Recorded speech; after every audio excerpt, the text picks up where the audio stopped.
We're all a bit like reef fish. We swim to the latest glitzy announcement. But what's real? Here are a few big infrastructure projects we've been promised. All aboard. The government announces plans for light rail in Auckland, the most expensive public transport project the country's ever seen. It comes with the eye-watering price tag of $14 billion. Kiwi Rail has signed off on a $500 million contract for 2 new inter-island ferries.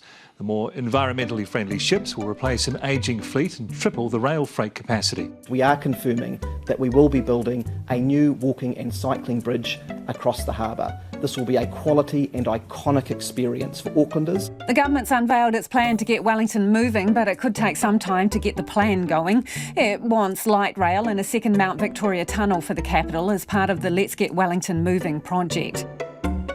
None of those have happened. Understanding what's real and what's possible in all this is going to be the trick, in my view.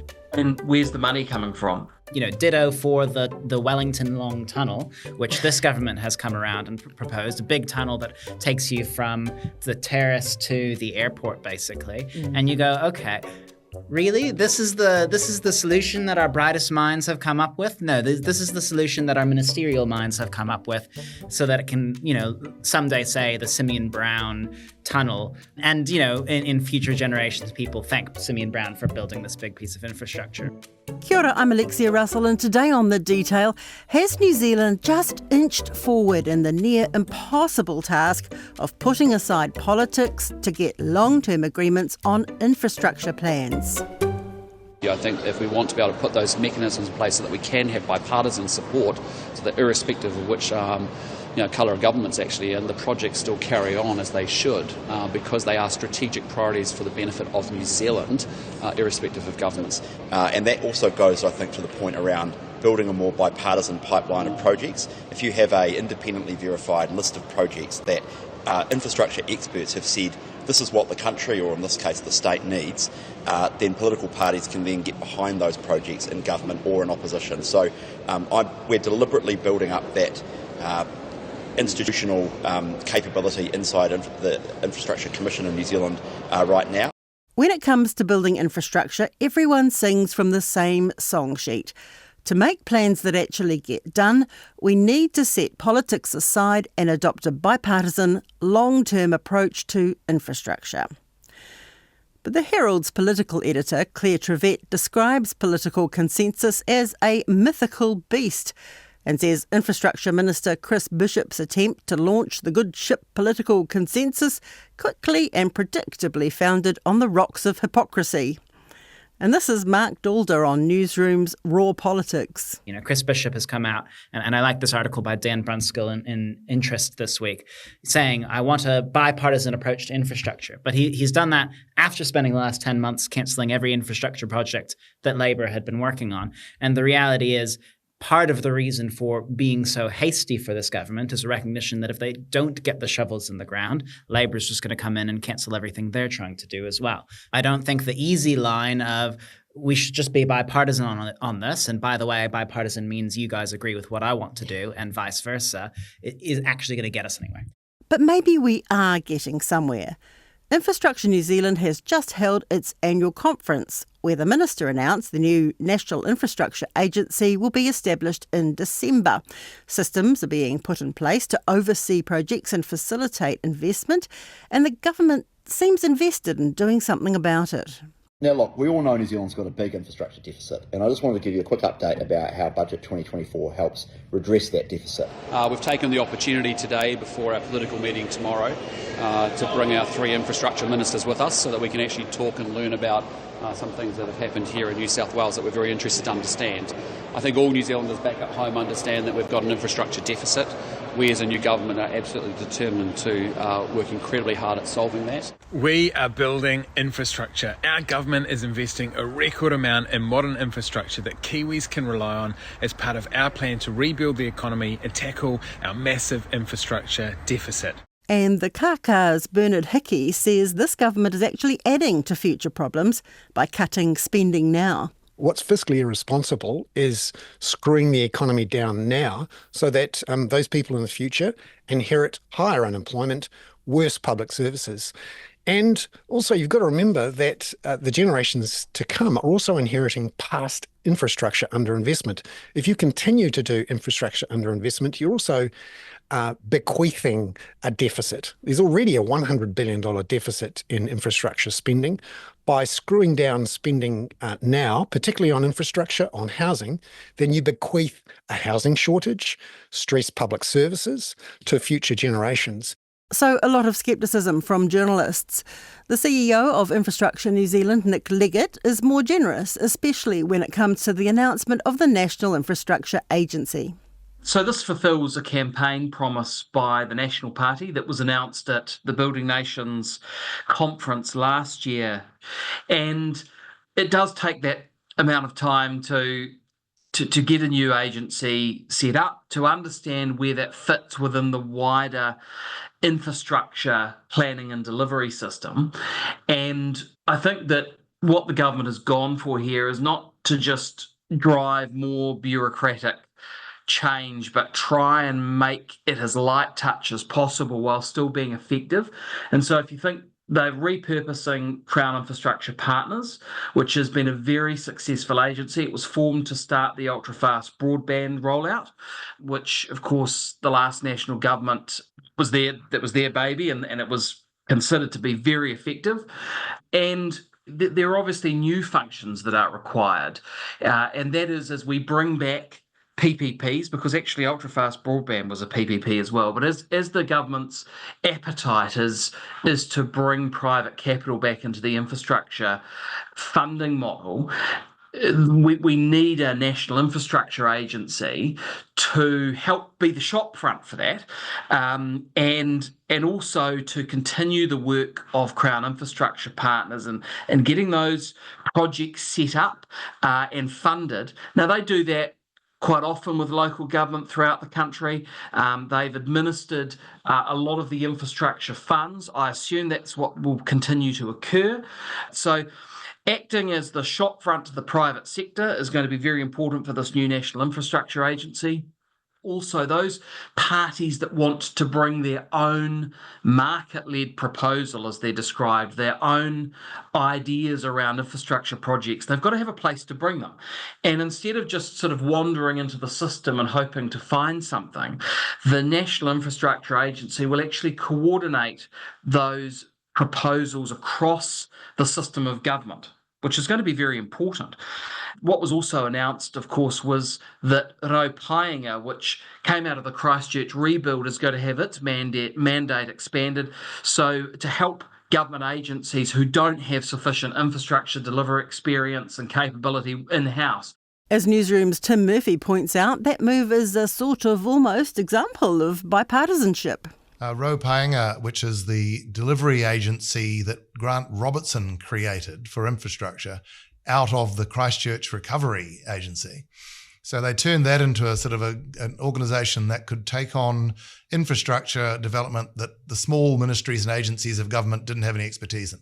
And this government has taken that and given it a big push. So that's one element that by default, perhaps, we have a sort of a continuum. The Infrastructure Commission that was formed under the last lot is going on. So they've got the sort of the most basic building blocks there. If this government and Labor and the Greens and others can get even the most basic building blocks towards the next 30 years, then it's got to be good. Plus, just to add to the whole announcement, the Infrastructure Commission, emphasis on independent. We talk about bipartisanship, the independence of an agency that can give advice, come up with a 30-year plan, prioritise projects based on evidence and data. The Infrastructure Commission was started 5 years ago. It's done quite well, but it has never fulfilled that mandate that it has for that 30-year plan. Well, the government have really sharpened the focus there. And so there's more than just one part of this announcement that we should be thinking about. But from the infrastructure sector's perspective, this is good news because it's about building muscle in the system that plans, funds, and delivers infrastructure for New Zealand. And when we talk about bipartisanship, we're not so much saying that governments shouldn't be able to choose what they do. But for goodness sake, we shouldn't politicise and overhaul the system every time a government changes. We should be really consistent, and we should have a consistent toolkit. And if you think about private capital, that should only be one tool on the toolkit. But it is something that in a mature country that wants to build fast and have consistency in its infrastructure pipeline, that should be one of the tools. And the government is obviously intent on bringing back some form of hopefully modified public-private partnerships, or PPP. But this system reset, I feel, will help all parts of infrastructure delivery. Yeah, but Chris Bishop, who is those were words from his mouth, that, the bipartisanship. The national government is the one that the first thing they did when they came into office was wipe out every plan Labor had on its books, including building more public housing, fixing up schools, and of course the Auckland light rail. And and it would happen the same way if Labor came in. They would squash everything like the roads. Right.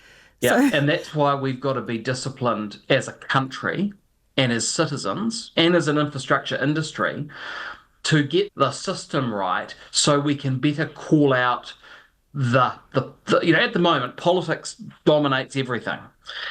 And I think we've got to be really clear. We want politicians who are responsible for the public purse to be ultimately able to say yay or nay.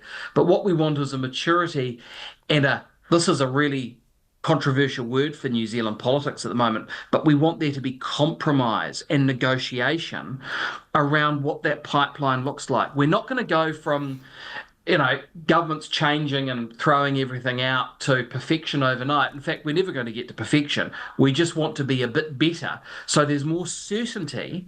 So Kiwis know what's coming. They know the projects that have gone through the system and been prioritised by the Infrastructure Commission, the independent commission. And then they can understand that, and they understand why those projects are there. So we're better able to say to a government, now hang on a moment, we want some coherency here. We want there to be some certainty. You're putting too much politics into the pipeline. Let's get back to having a system that can work with itself. This year, Nick led delegations to the UK and Europe to look at how countries about the same size as us, including Ireland and Denmark, deliver their infrastructure. What we discovered in places like Denmark, I'll give you the example of Denmark, their political parties, all of them across the spectrum, meet and are briefed very, very regularly on infrastructure because they know they've got a compromise. They don't have the winner-takes-all system. They've often got sort of lumpy coalitions with their proportional electoral system. But there are great compromises on what projects are important. And the Green Party doesn't try and upend the table when they talk about roads. It just leaves the room because it knows that there's a consensus, a political consensus, a majority political consensus that is established around the need for roads, as well as public transport, as well as cycling, as well as walking. Now, when we went to Ireland, what we were really struck by was that the infrastructure delivery system, be it the planning system, be it the funding system, be it local government versus, the central government, each part of the system knew its place. It knew what it had to deliver. There weren't sort of unclear lines. They weren't sort of trying to trip each other over. And vitally, they knew what they were united on. They knew the projects they had to deliver, why they had to deliver, that those projects stacked up.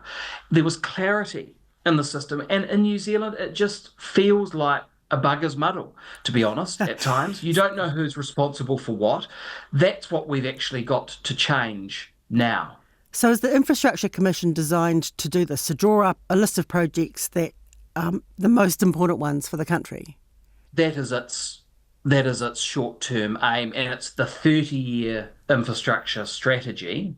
But then you have the National Infrastructure Agency, which was announced last week, which is a repurposing of that existing agency, and that's to work across the system, be the shop front for private capital, and then there's Painga, which is a delivery agent across different government departments and agencies that that build things. They'll be building buildings to run public services from.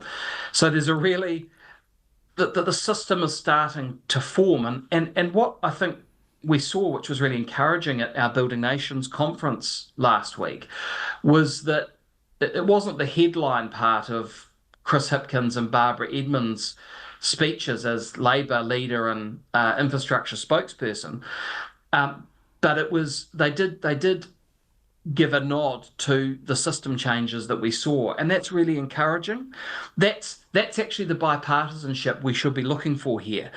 Is let them argue over priorities. Labour and National will always have some differences, but if the system gets sort of toppled every time there's a change of government or it isn't clear, the politics overtakes everything.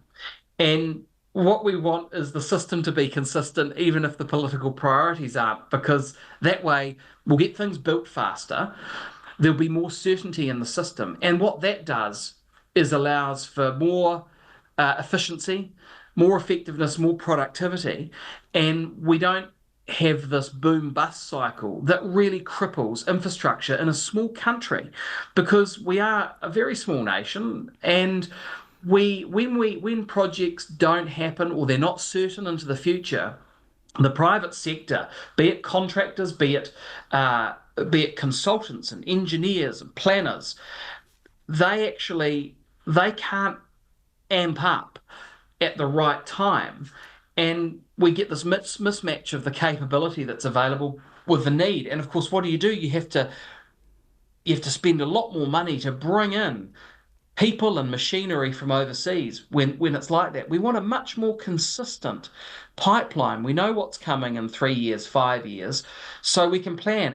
Here's an example of what happens when that forward planning is lacking. Sean Sweeney, who's in charge of leading Auckland's $5.4 billion City Rail link, is leaving to move to Ireland, where he will work on Dublin's $20 billion Metrolink. He told the Herald that everyone here talks about the infrastructure deficit, but we still don't have a pipeline. A classic example of somebody leaving New Zealand with the skills of delivering billions of dollars worth of projects here and internationally. He's going international again because there isn't clearly a project in this country for him to carry on to after City Rail Link. And I think that's a worry for New Zealand. It's indicative of the challenges we face. And politics is at the heart of this. Nick says that means as voters, we need to be more aware of the arguments and promises around infrastructure, rather than just voting for a new government that's going to overhaul everything. Voters are going to have to be more aware about when they vote, about what the party they're voting for is going to do in infrastructure, because we can't afford, Alexia, we can't afford the start-stop. This is too critical. New Zealand has among the lowest value from its infrastructure spend of any country in the OECD. Our stats, when we line up with OECD countries in this area, are really poor. We're the lowest for accountability and transparency. We did some work last year. We produced a report with Infometrics, which showed that if we had a consistency and a more consistent pipeline in New Zealand, we could save between $2 and $4.5 billion a year.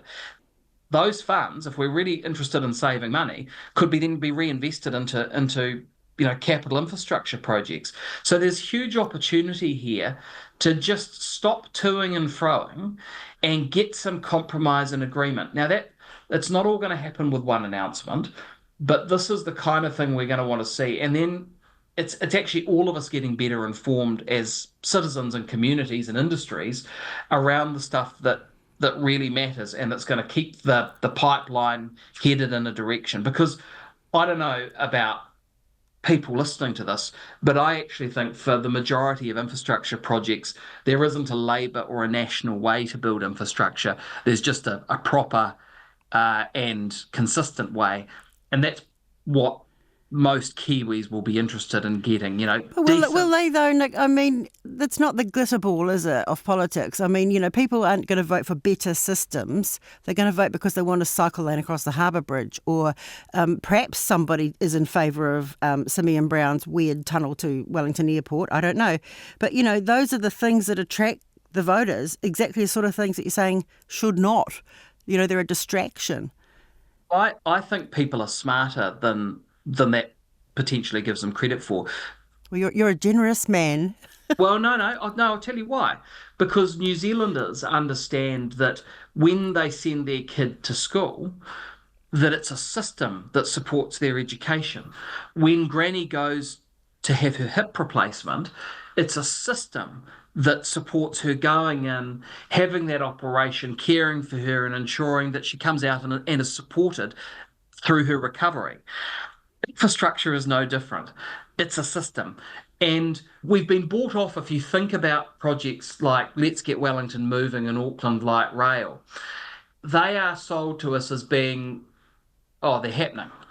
But in actual fact, all that was happening was hundreds of millions of dollars was being spent on business cases. A project is only happening when it's funded.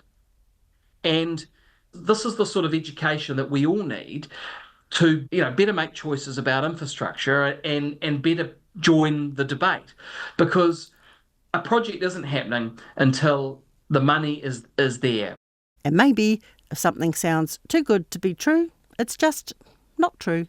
The Transport Minister has confirmed the government will build a second Auckland Harbour Bridge exclusively for cyclists and walkers. Whether it's there from a public-private partnership or the government's funding it or local government's funding it or there's some other way that's cast iron guaranteed, and then that you've got your business case, you've got everything lined up. That's when a project happens. I think the media needs to better educate itself as well, because there is we're all a bit like reef fish. We get, we swim to the latest, as you say, glitzy announcement.